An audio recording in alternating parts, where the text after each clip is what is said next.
जय हिंद दोस्तों। कल की क्लास में हम लोग देखे थे बायोलॉजी चल रहा था, उसमें हम लोग देखे थे डीएनए के बारे में देख रहे थे लोग। तो डीएनए से आगे की ओर आज हम बढ़ेंगे। तब तक कल जो डीएनए देखे थे उसको एक बार देख लेंगे। ध्यान दीजिएगा, हमने आपको बताया डीएनए बता रहे थे। डीएनए का फुल फॉर्म हमने आपको बताया deoxy ribo nucleic acid. DNA का फुल फॉर्म हमने कल आपको बताया डीऑक्सी राइबो न्यूक्लिक एसिड। और डीएनए का स्ट्रक्चर भी कल हमने आपको सब कुछ बता दिए थे। तो उससे आगे आज हम चलेंगे तो देखेंगे आज हम आरएनए देखते हैं कि आरएनए में क्या होता है। आइए ध्यान दीजिएगा, आज हम लोग देखेंगे आरएनए। तो आरएनए क्या है? आरएनए का मतलब होता है ribo nucleic acid. Ribo nucleic acid. RNA में क्या होता है कि जैसे हम आपको बता रहे हैं, देखिएगा यहाँ देखिए, ई हो गया डीएनए और ई हो गया आरएनए। डीएनए में कल हमने आपको बताया कि डबल हेलिक्स होती है। डीएनए में कल आप लोग देखें कि डीएनए में डबल हेलिक्स होता है, जबकि आरएनए में सिंगल हेलिक्स होता है। डीएनए में डबल हेलिक्स होता है और आरएनए में सिंगल हेलिक्स होता है। डीएनए से ही आरएनए बनाया जाता है, डीएनए से ही आरएनए को बनाया जाता है। बस फर्क इतना होता है कि डीएनए में डबल हेलिक्स होता है जबकि आरएनए में सिंगल हेलिक्स होता है। और इस डीएनए में डबल हेलिक्स होता है तो प्रत्येक में 10 न्यूक्लियोटाइड होते हैं। हाँ, कल हमने आपको बताया कि डीएनए के एक फेरे में 10 न्यूक्लियोटाइड होते हैं, वैसे ही आरएनए के भी एक फेरे में 10 न्यूक्लियोटाइड होते हैं। ठीक, डीएनए के एक फेरे में 10 न्यूक्लियोटाइड होते हैं और आरएनए के भी एक फेरे में 10 न्यूक्लियोटाइड होते हैं। यहाँ पे डीएनए में एडेनिन, गुआनिन, साइटोसिन और थाइमिन होता है। डीएनए में एडेनिन, गुआनिन, साइटोसिन और थाइमिन होता है, जबकि आरएनए में एडेनिन, गुआनिन, साइटोसिन और यूरासिल होता है। फर्क बस इतना है कि यहाँ पे आरएनए में थाइमिन के जगह पर यूरासिल होता है। आरएनए में थाइमिन के जगह पर यूरासिल होता है, जबकि डीएनए में थाइमिन होता है। और यहाँ पे डीएनए में कल हम लोग आप लोग देखे थे कि एडेनिन और थाइमिन के बीच में डबल बॉन्ड होता है और गुआनिन और साइटोसिन के बीच में ट्रिपल बॉन्ड होता है। कल ही हम देख चुके थे कि एडेनिन और थाइमिन के बीच में डबल बॉन्ड होता है और गुआनिन और साइटोसिन के बीच में ट्रिपल बॉन्ड होता है। और आज हम आरएनए देख रहे हैं, जिस आरएनए में प्रत्येक फेरे में 10 न्यूक्लियोटाइड होते हैं और इसमें एक न्यूक्लियोटाइड में, यानी कि प्रत्येक न्यूक्लियोटाइड में एडेनिन, गुआनिन, साइटोसिन और यहाँ पे थाइमिन के जगह पर यूरासिल हो जाता है, क्योंकि आरएनए में थाइमिन नहीं होता है, यूरासिल होता है। बस फर्क इतना ही है। और इस आरएनए का, यहाँ पे आरएनए का जो खोज किया था फाउंडर, आरएनए का जो फाउंडर था वो था फ्रेडरिक मीसर। नाम ध्यान दीजिएगा, कुछ अजब नाम है, Frederick Miescher. Frederick Miescher RNA का जो खोज किया था उसका नाम था फ्रेडरिक मीसर। और यहाँ पे डीएनए का जो खोज किया था वो तो कल हमको बता दिए थे, वाटसन ने किया था, वाटसन। तो डीएनए और आरएनए को आप लोग अच्छा से देख लीजिए। कुछ विशेष यहाँ पे डिफरेंस था, जो इम्पोर्टेंट डिफरेंस वो हमने बताने की कोशिश की और आई होप कि आपको समझ में आया होगा। आरएनए और डीएनए में मात्र इतना ही डिफरेंस होता है कि डीएनए में थाइमिन होता है और आरएनए में यूरासिल होता है। डीएनए डबल हेलिक्स से बना होता है जबकि आरएनए सिंगल हेलिक्स से बना होता है। बस कुछ विशेष इसमें डिफरेंस नहीं था, इतना ही डिफरेंट था। तो आप इसको नोट कीजिए, तब तक हम इसे मिटा कर आरएनए के बारे में कुछ बता रहे हैं। नोट कीजिए।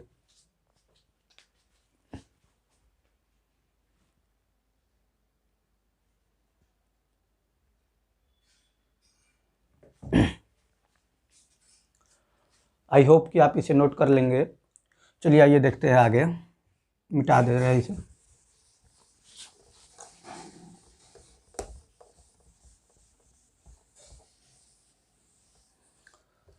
आइए आज देखते हैं आरएनए। आरएनए जिसे कहते हैं राइबो न्यूक्लिक एसिड। ध्यान दीजिएगा, ये आरएनए 3 टाइप का होता है। आरएनए 3 टाइप का होता है। पहला होता है एमआरएनए। क्या? एमआरएनए। दूसरा होता है टीआरएनए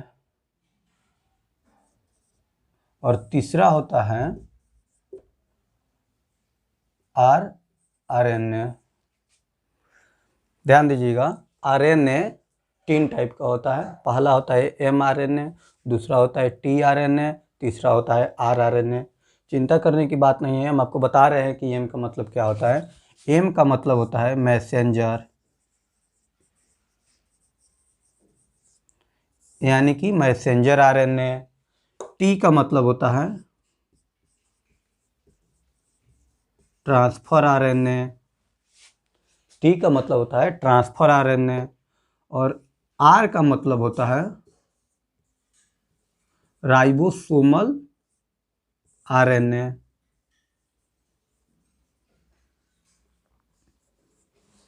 आर का मतलब होता है राइबोसोमल आरएनए। ध्यान दीजिएगा, एम आरएनए का मतलब होता है मैसेंजर आरएनए, टी आरएनए का मतलब होता है ट्रांसफर आरएनए, जबकि आरएनए का मतलब होता है राइबोसोमल आरएनए। अब इसका काम देखते हैं कि एम आरएनए का काम क्या है, टी आरएनए का काम क्या है और आर आरएनए का काम क्या है। ध्यान दीजिएगा, मैसेंजर आरएनए का काम है आवश्यक एमिनो एसिड की पहचान करना। हमने बताया मैसेंजर आरएनए का काम है आवश्यक एमिनो एसिड की पहचान करना, और ट्रांसफर आरएनए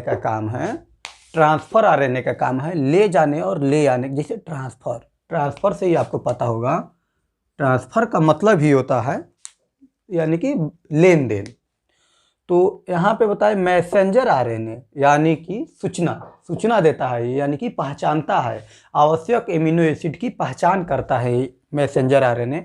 और ट्रांसफर आरएनए इसे ले जाने और ले आने का काम करता है, जबकि राइबोसोमल आरएनए प्रोटीन बनाने का काम करता है। ध्यान दीजिएगा, लिख रहे हैं इस पे। एमआरएनए का काम होता है आवश्यक एमिनो एसिड को पहचान करना। एमआरएनए का मतलब होता है आवश्यक एमिनो एसिड की पहचान करना, जबकि टीआरएनए का काम होता है ले जाने और ले आने का। ट्रांसफर आरएनए का काम होता है ले जाने और ले आने का। क्या चीज़ ले जाने और ले आने का? तो ये जो आवश्यक एमिनो एसिड की पहचान जो मैसेंजर आरएनए ने किया है, उस एमिनो एसिड को ले जाने और ले आने के काम ट्रांसफर आरएनए का होता है। कहाँ ले जाएगा? ले जाएगा आरएनए के पास, यानी कि राइबोसोमल आरएनए के पास। और राइबोसोमल आरएनए का काम होता है प्रोटीन का संश्लेषण करना, यानी प्रोटीन का निर्माण करना। ध्यान दीजिएगा, इसका काम होता है प्रोटीन का संश्लेषण करना।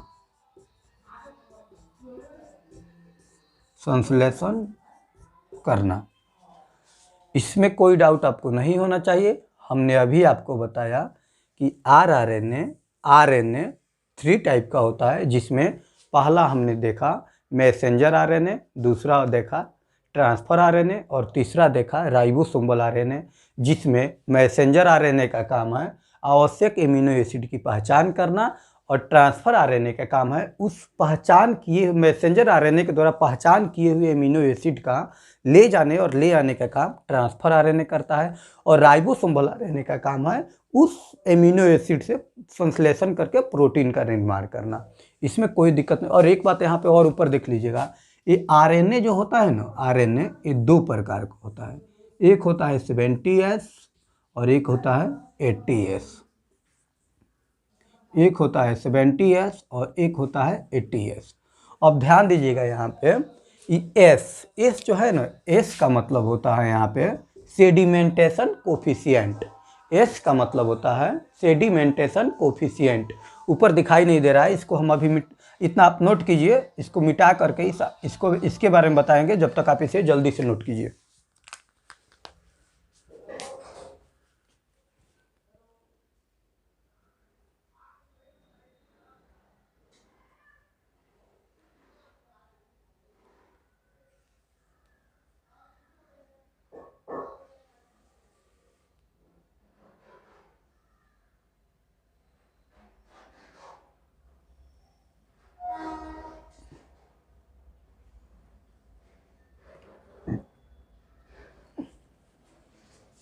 आई होप कि इसे आप नोट कर लिए होंगे। अब इसे मिटा रहे हैं, ऊपर वाला बात बता रहे हैं, देखिए इसे मिटाएंगे।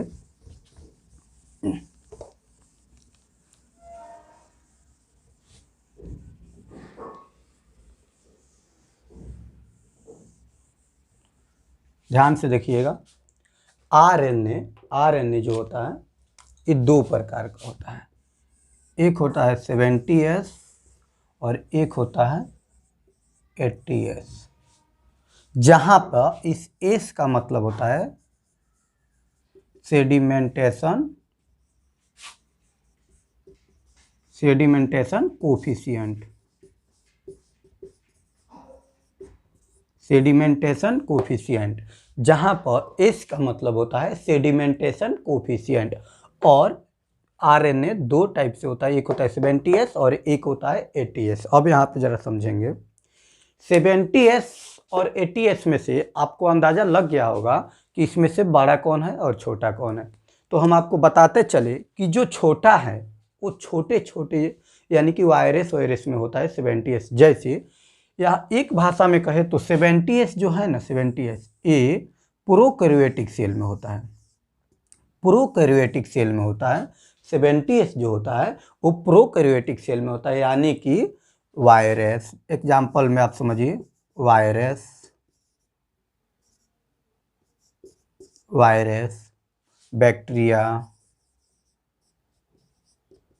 बैक्टीरिया। यहाँ पे हम देखें कि 70S जो छोटा है वो छोटे छोटे चीज़ों में होती है, जैसे प्रोकैरियोटिक सेल में ये होता है, और जैसे एग्जाम्पल में हमने आपको बताया बैक्टीरिया और वायरस। और यहाँ पे देखेंगे 80S जो होता है वो यूकैरियोटिक सेल में होता है। यूकैरियोटिक सेल में होता है, यानी कि एग्जाम्पल पे माने तो ह्यूमन, जीव जंतु, एनिमल समझ गए होंगे। आई होप कि आपको इस समझ में बात आया होगा। जितना हम बताए हैं, आरएनए दो टाइप से होता है, एक 70S और एक 80S, जिसमें एस का मतलब होता है सेडिमेंटेशन कोफिशिएंट। और 70S और 80S में भारी होता है 80S, इसलिए यह भारी चीज़ों में पाया जाता है, जैसे एनिमल, ह्यूमन, यानी कि ये यूकैरियोटिक सेल में पाया जाता है। और हल्का होता है 70S जो प्रोकैरियोटिक सेल में पाया जाता है। प्रोकैरियोटिक सेल में वायरस और बैक्टीरिया आते हैं, इसमें 70S पाया जाता है।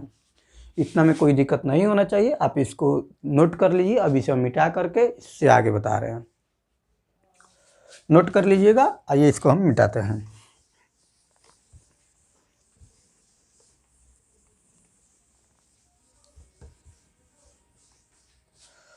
ध्यान देंगे, एक बात और एग्जाम में पूछे जाते हैं, अक्सर किसी एग्जाम में पूछ लिया जाता है, तो हम उसको देख लेंगे। देखिएगा यहाँ पे, देखिएगा डीएनए से अगर आप डीएनए बनाएंगे, हमने कहा डीएनए से यदि आप डीएनए बनाते हैं, यानी कि डीएनए से अगर आप डीएनए बनाते हैं, तो इस क्रिया को, यानी कि डीएनए से डीएनए बनाइएगा, तो इस प्रक्रिया को हम लोग कहते हैं रेप्लिकेशन।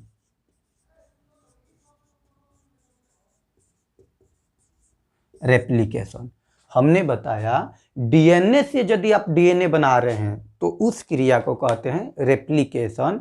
और यदि आप डीएनए से आरएनए बना रहे हैं, यदि आप डीएनए से आरएनए बना रहे हैं तो इस क्रिया को कहते हैं ट्रांसक्रिप्शन। इस क्रिया को कहते हैं ट्रांसक्रिप्शन।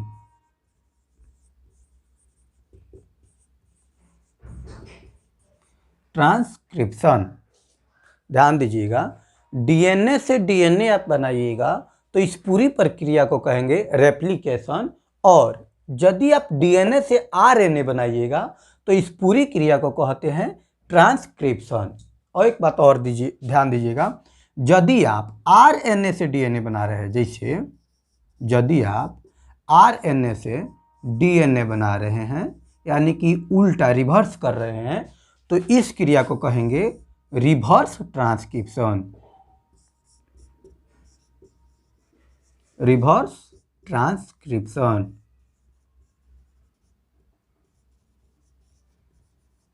रिवर्स ट्रांसक्रिप्शन, ध्यान दीजिएगा, डीएनए से डीएनए बनाएंगे तो उस क्रिया को रेप्लिकेशन कहेंगे, और डीएनए से आरएनए बनाएंगे इस क्रिया को ट्रांसक्रिप्शन कहेंगे, और यदि आरएनए से डीएनए बनाएंगे तो इस क्रिया को रिवर्स ट्रांसक्रिप्शन कहेंगे। और यदि आप आरएनए से प्रोटीन बनाते हैं, आरएनए से प्रोटीन बनाते हैं,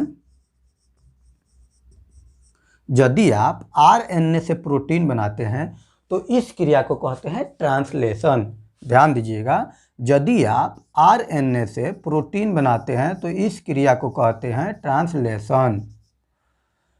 आरएनए से प्रोटीन बनाएंगे तो इस पूरी क्रिया को कहेंगे ट्रांसलेशन। ध्यान दीजिएगा, एक क्वेश्चन बार बार एग्जाम में पूछा जाता है, इसलिए आपको ये जानना बेहद ज़रूरी है। इसे आप नोट कीजिए, इससे आगे हम बढ़ेंगे। नोट कीजिए।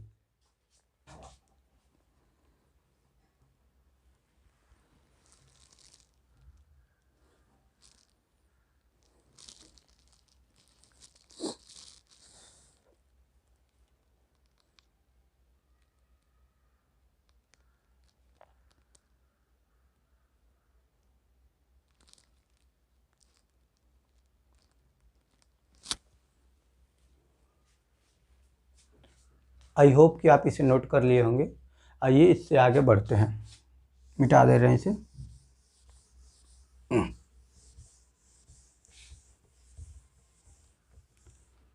तो आगे अब हम देखेंगे सेल डिवीज़न, कि आखिर सेल डिवीज़न कैसे होता है, कितने टाइप से होता है।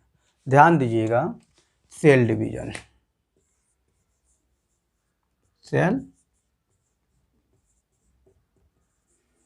सेल डिवीज़न, सेल डिवीज़न जो होता है, सेल डिवीज़न 3 टाइप से होता है। सेल डिवीज़न 3 टाइप से होता है। पहला होता है एमाइटोसिस, एमाइटोसिस। दूसरा होता है माइटोसिस, माइटोसिस। तीसरा होता है मियोसिस, मियोसिस। ध्यान देंगे, सेल डिवीज़न 3 तरह से होता है।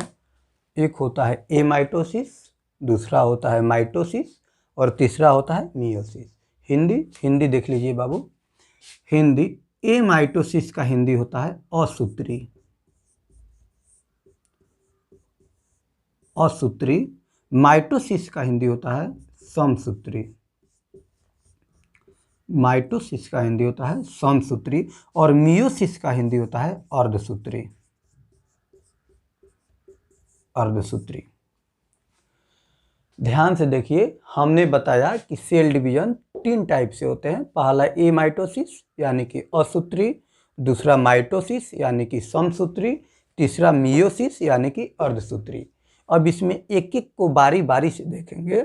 यहाँ पे नहीं हो पाएगा, एडजस्ट नहीं होगा, इसको मिटाना पड़ेगा।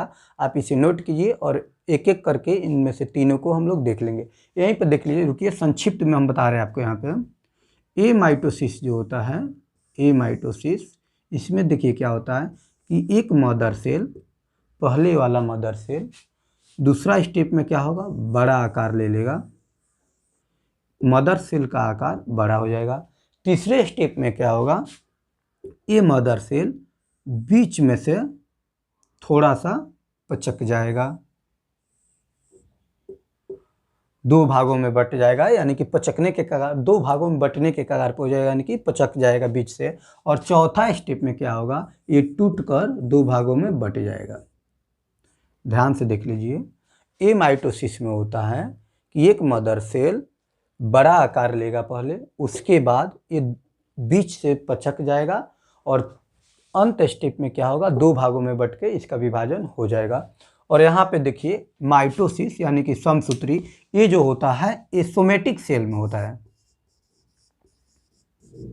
सोमेटिक सेल, इस समसूत्री जो विभाजन होता है उस सोमेटिक सेल यानी कि कायिक कोशिका, इसको हिंदी में कहते हैं कायिक कोशिका। कायिक कोशिका, कायिक कोशिका। और ये मियोसिस जो है, मियोसिस ये होता है स्पर्म एंड ओवम में। ये मियोसिस जो है वो स्पर्म और ओवम में होता है। इसको ध्यान से देखिए, इसे नोट कीजिए और इसे मिटा करके इसको डिटेल्स में इसके बारे में हम देखेंगे। जल्दी से इसको नोट कर लीजिए।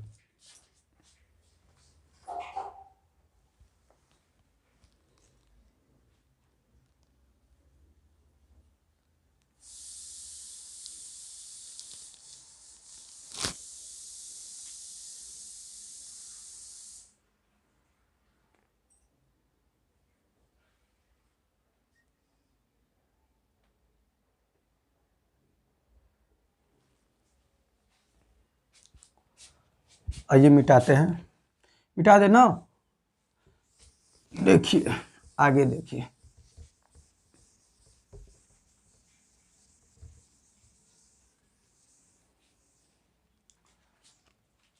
एक एक करके सबको देख लेते हैं। आइए, पहला था ए माइटोसिस, ए माइटोसिस यानी कि असूत्री, हिंदी होता है इसका असूत्री। देखिए इसमें क्या होता है, ये जो होता है असूत्री, ये होता है प्रोकैरियोटिक सेल में। प्रोकैरियोटिक सेल में होता है, यानी कि वायरस वायरस में ये सब होता है, वायरस में। तो इसमें क्या होता है, देखिए एक मदर सेल, पहला स्टेज में मदर सेल बड़ा आकार ले लेगा, दूसरा स्टेज में, और तीसरा स्टेज में क्या होगा, ये बीच से पचक जाएगा, बीच से पचक जाएगा। और अंत में क्या होगा, ये दो भागों में बंटकर इसका विभाजन हो जाएगा। ए माइटोसिस में होता है, ए माइटोसिस का हिंदी असूत्री होता है, जो प्रोकैरियोटिक सेल में होता है, ओनली फॉर प्रोकैरियोटिक सेल। इसमें क्या होता है कि मदर सेल बड़ा आकार लेगा, उसके बाद बीच से पचक जाएगा और अंततः दो भागों में बंट के इसका विभाजन हो जाएगा। और दूसरा था मियोसिस,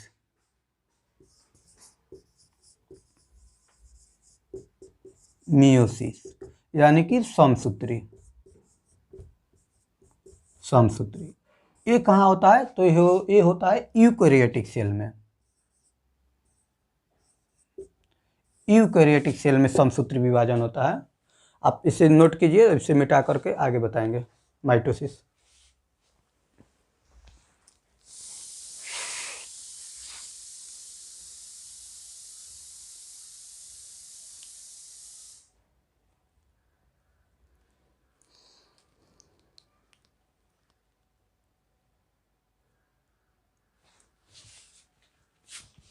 आइए,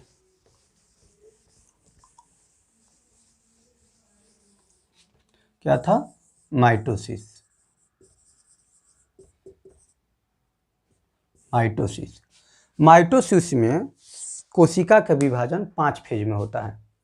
हमने बताया माइटोसिस में कोशिका का विभाजन 5 फेज में होता है, इंटरफेज, प्रोफेज, मेटाफेज, एनाफेज और टेलोफेज। हमने बताया कि इसमें माइटोसिस में कोशिका का विभाजन 5 फेज में होता है। एक एक करके देखेंगे। एक में होता है इंटरफेज,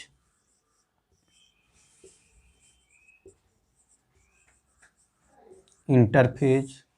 दो में होगा प्रोफेज, 3 नंबर में होगा मेटाफेज, 4 नंबर में होगा एनाफेज, और लास्ट 5 नंबर में होगा टेलोफेज। टेलोफेज देखिएगा, माइटोसिस में कोशिका का विभाजन 5 फेज में होता है। पहला इंटरफेज, दूसरा प्रोफेज, तीसरा मेटाफेज, चौथा एनाफेज और पांचवा टेलोफेज। और इसमें ध्यान देने वाली बात है कि इसमें इंटरफेज जो होता है यह सबसे बड़ा होता है। इंटरफेज जो होता है सबसे बड़ा होता है। इस पांचों में इंटरफेज जो होता है वो सबसे बड़ा होता है, और जो एनाफेज है, एनाफेज यह सबसे छोटा होता है। एनाफेज जो होता है यह सबसे छोटा होता है। और ये जो मेटाफेज है, मेटाफेज ये स्टडी के लिए ज़रूरी होता है। इसको आप एक ही को अगर मेटाफेज का स्टडी कर लेंगे तो इस पांचों को समझ जाएंगे। इसलिए स्टडी के लिए ज़रूरत मेटाफेज का होता है। और इंटरफेज जो होता है ये सबसे बड़ा होता है, और एनाफेज सबसे छोटा होता है। और मेटाफेज अभी आपको बताया कि मेटाफेज स्टडी के लिए ज़रूरी होता है, स्टडी अध्ययन करने के लिए अच्छा होता है ये मेटाफेज। और टेलोफेज जो है, टेलोफेज इसका लास्ट फेज होता है जिसमें कोशिका का अंतर विभाजन हो जाता है। आप इतना नोट डाउन कीजिए, इसको बस देखिए, ये सब नोट कर लीजिए। अब इसको मिटा करके हम इसी पर बता रहे हैं कि किस में किस चीज़ का विभाजन होता है। देखिए, मिटा दे इसे, हो गया। देखिए, इंटरफेज जो पहला स्टेज है इसका, इंटरफेज, इसमें क्या होता है, इसमें क्रोमोसोम का विभाजन होता है। इसमें क्या होता है, इंटरफेज में क्रोमोसोम का विभाजन होता है। और प्रोफेज में क्या होता है, केंद्रक और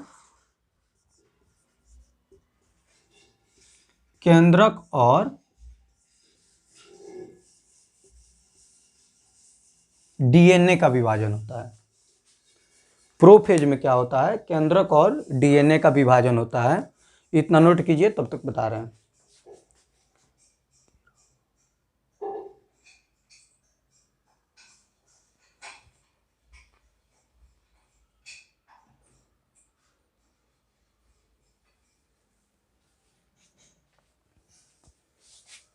हो गया, ध्यान दीजिएगा। इंटरफेज में क्रोमोसोम का विभाजन होता है, प्रोफेज में केंद्रक का विभाजन होता है, और मेटाफेज में क्या होता है, मेटाफेज में होता है कि कोशिका जो होती है, जिस कोशिका का विभाजन हो रहा होता है, वह कोशिका ध्रुव की ओर चली जाती है।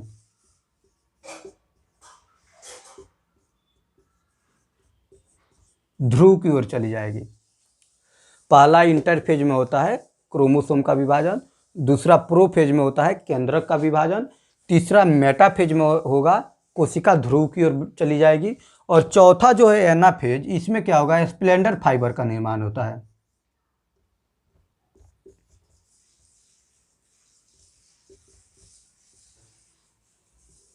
चौथा क्या होता है, चौथा एनाफेज में स्प्लेंडर फाइबर का निर्माण होता है।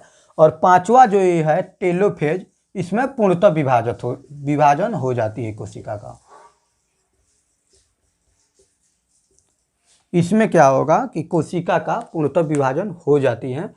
और आप यहाँ पे अब अच्छा से समझ लीजिए कि माइटोसिस में कोशिका का विभाजन 5 स्टेज में होता है।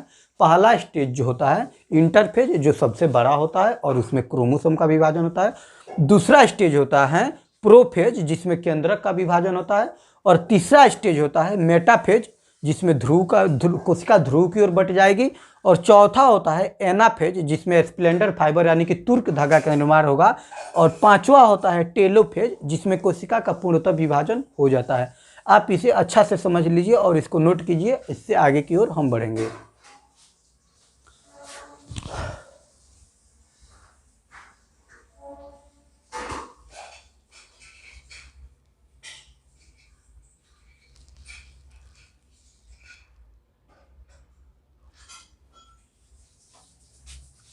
हो गया। आइए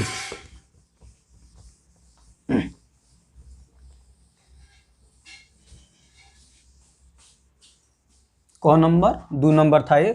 3 नंबर देखेंगे। 3 नंबर में क्या था? मियोसिस। मियोसिस यानी कि अर्धसूत्री। अर्धसूत्री इसमें क्या होता है, ध्यान दीजिएगा। मियोसिस कहाँ होता है? तो अभी आपको हमने बताया कि मियोसिस स्पर्म और ओवम में होता है। मियोसिस स्पर्म और ओवम में होता है। यहाँ पे समझने की कोशिश कीजिएगा। जैसे हम आपको बता रहे हैं, ए मेल और ए फीमेल हो गया, और आप ये भली भांति जानते हैं कि चाहे मेल हो या फीमेल हो, उसमें क्रोमोसोम की संख्या जो होती है वो 46 ही होती है, यानी कि 23 जोड़ा। ध्यान दीजिएगा, चाहे मेल हो या फीमेल हो, इसमें क्रोमोसोम की संख्या 46 ही होगा, और इसमें भी क्रोमोसोम की संख्या 46 ही होगा। तो देखिए, जो 46 हैं, जब भी अर्धसूत्री विभाजन हो रहा है, ध्यान से समझिएगा इसको। जब ये 46 हैं दोनों में, मेल और फीमेल दोनों में, जब 46 क्रोमोसोम है और ये अर्धसूत्री यानी कि मियोसिस का विभाजन हो रहा है, इसमें मियोसिस प्रक्रिया हो रहा है, तो इसमें क्या होगा? अर्ध का मतलब होता है आधा, यानी कि मेल में से भी आधा क्रोमोसोम आना चाहिए और फीमेल में से भी आधा क्रोमोसोम आना चाहिए, तब जाकर पूर्णतः विभाजन कंप्लीट और सही तरीके से होगा। देखिएगा, ये जो 46 होता है ना, 46, इसमें से 44 जो होता है ना, 44, ये होता है ऑटोसोम। ऑटोसोम ये 46 में से 44 जो होता है ऑटोसोम होता है, और 2 जो होता है, 2 ये होता है ऑलोसोम। ऑलोसोम। और ये 2 कौन कौन होता है? तो पुरुष में 2 ऑलोसोम, एक एक्स और दूसरा वाई होता है। पुरुष में जो 2 ऑलोसोम होते हैं वो एक्स और वाई होते हैं। और यहाँ पे ध्यान दीजिएगा, ये फीमेल वाला पार्ट हम बता रहे हैं, फीमेल में भी क्रोमोसोम 46 ही होता है, लेकिन जैसे यहाँ पे 44 ऑटोसोम होते हैं, यानी कि 44 जो होगा वो ऑटोसोम होगा। ऑटोसोम। और इसका भी 2 ऑलोसोम होता है, इसमें भी 2 ऑलोसोम होता है। ऑलोसोम, ध्यान दीजिए। और फीमेल में जो 2 ऑलोसोम होते हैं वो दोनों एक्स ही होता है, इसमें वाई नहीं होता है। इसमें फीमेल का दोनों ऑलोसोम एक्स और एक्स ही होता है। तो ध्यान से समझिएगा। अब यहाँ पे हम विभाजन करके आपको बताएंगे। इतना बारीकी तरीके से आप समझ लीजिए कि किसी भी पुरुष हो या महिला हो, उसमें 46 क्रोमोसोम होंगे, जिसमें से 44 ऑटोसोम होते हैं और 2 ऑलोसोम होते हैं। और ये जो ऑटोसोम है, 44 जो ऑटोसोम होता है, इसका काम होता है शरीर की बनावट को नियंत्रण करना। यानी कि ऑटोसोम से शरीर की बनावट यानी कि ढांचा नियंत्रण होता है। जैसे कि आदमी लेंगड़ होगा, या उसका एक आंख नहीं रहेगा, या कान नहीं रहेगा, ये सब की ये सब डिपेंड करता है ऑटोसोम पे। और ये जो ऑलोसोम होता है, ऑलोसोम, ये क्या करता है? ये जो ऑलोसोम का काम है, ये सेक्स डिटरमिनेट करता है, ये लिंग को निर्धारण करता है। ऑलोसोम लिंग निर्धारण करने का काम करता है, जबकि ऑटोसोम शरीर की बनावट की काम करता है। यहाँ पे नीचे नहीं हटेगा, आप इसे नोट कीजिए। और यहाँ से एक्स और वाई से लेकर हम इसकी मतलब डिवीजन करके बता रहे हैं, इसको आप जल्दी से नोट कीजिए।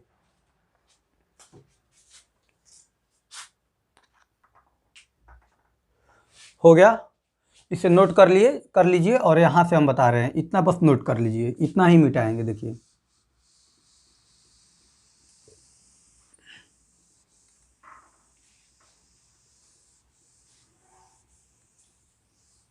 देखिएगा, ध्यान दीजिएगा। क्या हम लोग देख रहे हैं? मियोसिस। मियोसिस, इसमें से देखिए, ए मेल हो गया और ए फीमेल हो गया।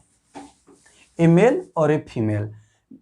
मेल में भी 46 क्रोमोसोम होते हैं और फीमेल में भी 46। अब देखिए विभाजन कैसे होता है। ये क्या है? मियोसिस यानी कि अर्धसूत्री, तो दोनों में से आधा आधा। तो देखिए, इसमें से 44, तो पहले यहाँ पे आप ऑटोसोम हो गया 44, और 2 हो गया इसका ऑलोसोम। यहाँ पे भी 44 हो गया ऑटोसोम और 2 हो गया ऑलोसोम। तो दोनों XX होगा और यहाँ पे जो 2 होगा वो X और एक Y होगा। ध्यान दीजिएगा इसमें कैसे विभाजन होगा।